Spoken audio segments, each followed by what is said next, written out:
এই বগলু বৃষ্টি নামবে, চল পুকুর পাড়ে যাই। তুই আবার পুকুরে নেমে ভিজবি, মা বলবে তোর জ্বর হবে। আরে ভাই, আজকে বগলুর বৃষ্টির দিন, তুই বুঝিস না? আজ বগলু না ভিজিয়ে ঘরে গেলে আল্লাহ রাগ করবে। আবার শুরু করলি তোর বকর বকর। আরে তোমরা কি আবার সেই বগলুর বৃষ্টির দিন উদযাপন করবে? অবশ্যই আজকে মেঘলার বগলুর ভিজতে হবে। আমি ছাতা নিয়ে এসেছি, তোমাদের ভিজে জল হোক, আমি ভিজবো না।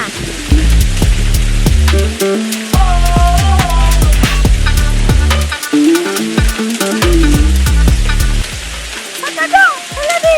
এই মেঘলা, তুই কি লেখাপড়া ছাড়া আর কিছু বুঝিস না?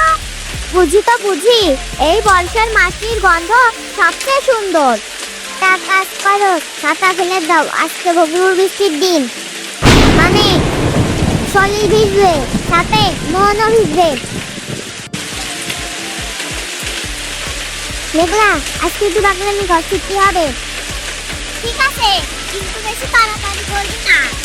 বন্ধুরা শোনো, এইসব দিন জীবনে আসল গল্প গড়ে উঠবে।